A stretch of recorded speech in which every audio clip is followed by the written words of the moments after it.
No one saw this coming as the Ottawa Senators land Dylan Cozens in a massive trade that has a lot of Sens fans quite happy with Steve Staios. And while, yes, Josh Norris is moving out, the Senators also get a second-round pick and a depth defenseman. We got to break down this insane trade as Dylan Cozens lands in the nation's capital. We got a bunch of things, reports, stats to break down on this episode of Hat Trick HQ. But before we get into the video, a quick reminder to hit the subscribe button. We got all your trade deadline coverage and coverage for the rest of the NHL season. It's completely free if you want to stay up to date. Guys, let's just get right into this. This is crazy. The official details did just drop.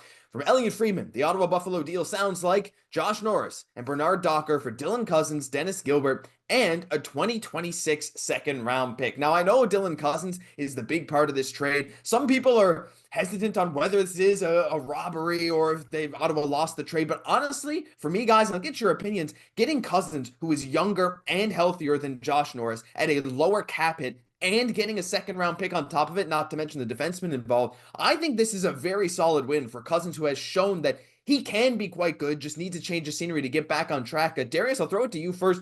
How do you feel about this trade for the Senators? This is a really good trade for the Senators. Like you mentioned, they're getting the younger player. They're getting a player who can stay healthy and a really good player for the Buffalo Sabres. I mean, this year not having a good year, advanced analytics, the actual stats you can see on screen right now, he's not having the best year that he's had, but we know that he can play really good hockey. A couple years ago when the Sabres looked like they might have made the playoffs, I believe they finished with 91 points. He had a really good year and the rest of the team did too. So it's magical what can happen when you're playing on a good team, right? So when you bring him over to the Senators, I think that he can do some damage. And I mean, in this trade, we'll get into the nitty-gritty of it, but they're getting, another center who again is younger and I think has more upside, who's signed to less money and has term, right? Like he's not going to be expiring in a couple of years or even this year. Like he has term still on his contract. He's a great young player. So I think, something magical can happen when you take players who are underperforming, who still have a lot of upside and change their scenery, bring them to a team that is actually playing well. And the Senators are definitely in the mix for the playoffs right now, maybe even an Atlantic Division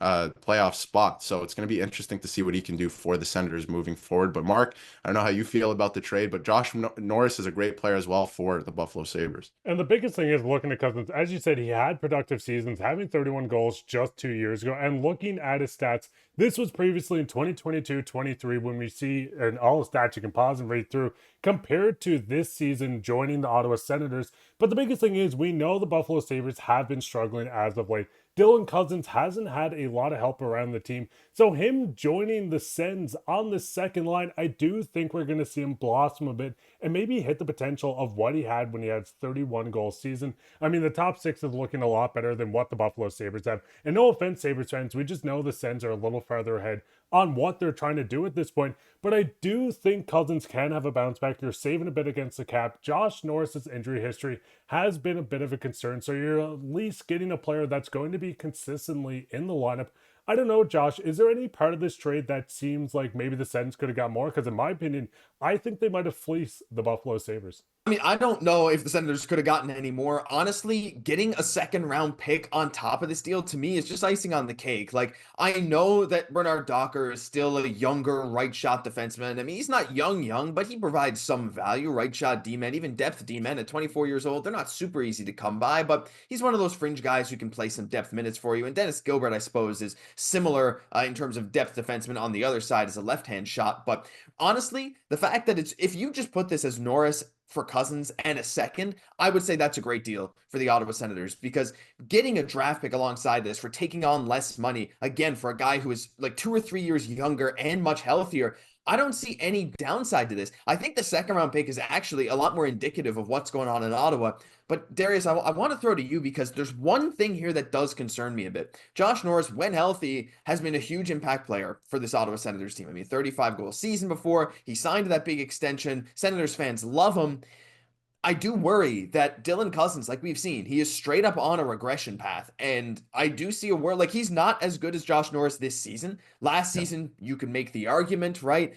At this point, like if Cozens doesn't pan out, I know the second is just nice to have, but that to me could actually spell a little bit of disaster for the Senators if he truly continues to regress. It's a big if, but I don't know. That's the one thing I'm not sold on in Dylan Cozens is what his consistency is going to look like going forward. I do believe that Dylan Cozens has a lot to prove at this point, especially because of, the last 2 seasons specifically, right? But I honestly don't believe the Senators gave anything up here of consequence, to be honest. Like, I think that they kind of cancel each other out, Josh Norris and Dylan Cozens. And I feel like Dylan Cozens might actually fit their lineup better because he's a bigger body. And, you got Brady Tkachuk in there, right? Like, if you make it into the playoffs now with a guy like Dylan Cozens up the middle, that could be a scary team to play against. And I'm a big believer of, your environment kind of determining how you're playing, right? In Buffalo, he has nothing to play for, right? So he's not going to get engaged physically at all. He's dropped right into the middle of a pretty significant playoff race right now with the Ottawa Senators. He's going to be playing some hockey that, he has never played before with the Buffalo Sabres. So I think it's going to be exciting for him, and I think he's going to bring his game to another level. And not just that, like obviously the Senators coaching staff, some of the other players are going to be working on him. Like, it's going to be just a better environment for him. So I do believe that he's going to reach his potential with the Senators now. So again, I honestly don't think that the Senators gave anything up of consequence, and I think that they actually got better here. And the biggest thing is, listen, the Sens got that second round pick, and looking at the lineup, maybe we see them even go out ahead of the deadline. What is it, 2 hours away from when we're recording this, to make a second trade to kind of add to this team. I mean, it's still a young team. They're still away from fully contending, in my opinion, but I do think they're taking the step in the right direction. As you said, Josh, losing Norris is hard, as he was having a productive season, but the injuries are a big issue. Looking at Cozens, the replacement is there if he can hit his stride. But I'll kind of throw it to you and just circle back. Do you see the Sens maybe looking and saying, hey, let's flip this second. Let's go all in. We're in the middle of a playoff race.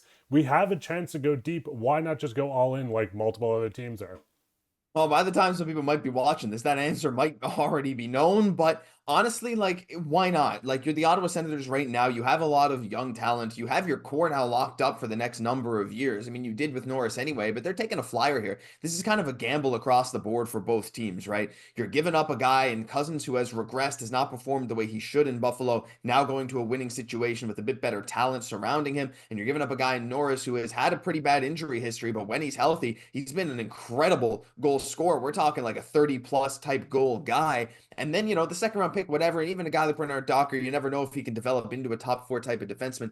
There's a lot of questions right now. It's a gamble for both sides. I think both teams are probably going to look to make more moves, whether now before the deadline or even come the offseason for the next few years, because this is not just a one and done year for both of these teams right now. And I guess the final thought, Darius, like moving forward for both these teams, I expect this to be the first domino to fall for both of them for more moves as we head towards both of their contention windows. I know Buffalo is a little more iffy on that front, but I think that's the ultimate goal for both teams. Ottawa's a bit further ahead, but do you foresee maybe this being that first type of move to really change the structure of both these teams heading into the next few years? For both teams, I think so, yes. And kind of like what you alluded to, I think that they should use the pick here and kind of flip it to go get some more players because, why not? I mean, you got your core set, right? You're kind of in the playoff race. Try and make this year's playoffs. The East is wide open this year, and we know that, the core is locked up. They're not going anywhere, so you might as well try and win with this core group of players, the goaltender you have, and the defense as well. And for the Buffalo Sabres, they need to change something up. Like, just something has to change. So it makes sense in that way too. And there's rumors of JJ Peterka possibly being traded. So it looks like they're going to start. I wouldn't call it another rebuild, but they're definitely going to try and retool on the fly here. And I don't know exactly what the plan is, but I think they just need, a change of scenery for a lot of players. Like, when you lose so much like that, you just need to shake things up. And the biggest thing is, I kind of look at this as the Sens get a player they know can help them right now. But I do think Buffalo's in the situation where they need to figure things out a lot faster than people are thinking, as this is a team that hasn't done much in, 14 years? So I think they're in a bit of a panic mode, looking for the change, getting Josh Norris in for Dylan Cozens. Listen, I think Norris is awesome, but I do think there is a risk. I don't know, Josh, do you feel the same way that maybe it seems like Buffalo might be hitting the panic button at this point to please maybe management, getting back to the playoffs, helping fans feel a little more ease? It's tough to say right now. I mean, Buffalo's a wild card. Peterka in and out of trade rumors. Alex Tuck still on the block. I mean, again, maybe by the time you're watching this, these guys have been moved, but there's a lot of question marks for Buffalo going forward regardless. But we want to hear your guys' thoughts down below from the Ottawa side, from the Buffalo side. How do you feel? I feel like Ottawa won this trade, but I think this is one of those that's going to take a few years to really tell us the full truth. But that'll do it for this episode of Hat Trick HQ. If you enjoyed, leave a like, comment, subscribe to the channel. Thank you all so much for watching. We got all your coverage, trade deadline, and more coming up over the next few months. I'm Josh Gosse, my co-host, Mark and Darius. We'll catch you in the next one.